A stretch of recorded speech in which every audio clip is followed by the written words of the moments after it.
ഒമാനിൽ സുൽത്താൻ Haitham bin Tariq അധികാരമേറ്റത്തിന്റെ വാർഷികാഘോഷങ്ങൾക്ക് തുടക്കം. മസ്കത്തിലെ രണ്ടിടങ്ങളിൽ നാളെ വെടിക്കെട്ട് നടക്കും. വിവിധ രാഷ്ട്രത്തലവന്മാർ സുൽത്താൻ ആശംസകൾ നേർന്നു. സ്ഥാനാരോഹണ ദിനത്തോടനുബന്ധിച്ച് രാജ്യത്ത് വിവിധ കേസുകളിൽ ശിക്ഷിക്കപ്പെട്ട 334 തടവുകാർക്ക് സുൽത്താൻ മാപ്പ് നൽകി. 2020 ജനുവരി 11 സുൽത്താൻ ഹൈത്തം ബിൻ താരിഖ് ഒമാന്റെ ഭരണാധികാരിയായി അധികാരത്തിലേറുന്നത്. സുൽത്താൻ അധികാരമേറ്റത്തിന്റെ വാർഷിക ആഘോഷങ്ങൾക്ക് ഒമാനിൽ തുടക്കമായിട്ടുണ്ട്. ആഘോഷത്തിന്റെ ഭാഗമായി നാളെ മസ്കത്തിലെ രണ്ടിടങ്ങളിൽ വെടിക്കെട്ട് നടക്കും. രാത്രി 8 മണിക്ക് അൽഖദ് അണക്കെട്ട് പരിസരത്താണ് ആദ്യ വെടിക്കെട്ട്.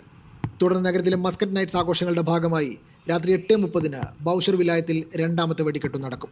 സ്ഥാനാരോഹണ ദിനത്തോടനുബന്ധിച്ച് രാജ്യത്തെ വിവിധ കേസുകളിൽ ശിക്ഷിക്കപ്പെട്ട 334 തടവുകാർക്ക് സുൽത്താൻ മാപ്പ് നൽകിയിട്ടുണ്ട്. മാപ്പ് നൽകി വിട്ടയക്കുന്നവരുടെ കൂട്ടത്തിൽ ഒമാനി പൗരന്മാരും വിദേശ പൗരന്മാരും ഉൾപ്പെടുന്നുണ്ടെന്ന് ആർഒപി പറഞ്ഞു. വിവിധ രാഷ്ട്രത്തലവന്മാർ, കിരീടാവകാശികൾ, മുതിർന്ന ഉദ്യോഗസ്ഥർ എന്നിവർ സുൽത്താന് ആശംസകൾ നേർന്നു. സ്ഥാനാരോഹണ ദിനാഘോഷങ്ങളുടെ ഭാഗമായി രാജ്യത്ത് ജനുവരി 15 പൊതു അവധി പ്രഖ്യാപിച്ചിട്ടുണ്ട്. പ്രവാചകൻ മുഹമ്മദ് നബിയുടെ ആകാശാരോഹണ സ്മരണ പുതുക്കുന്ന ഇസ്രാ മിറാജിന്റെ ദിവസമായ ജനുവരി 18 രാജ്യത്ത് പൊതു അവധിയാണ്. വാരാന്ത്യ അവധികൾ കൂടി ചേർത്ത് തുടർച്ചയായി 4 ദിവസങ്ങളിൽ അവധി ലഭിക്കും. Media 1 Muscat.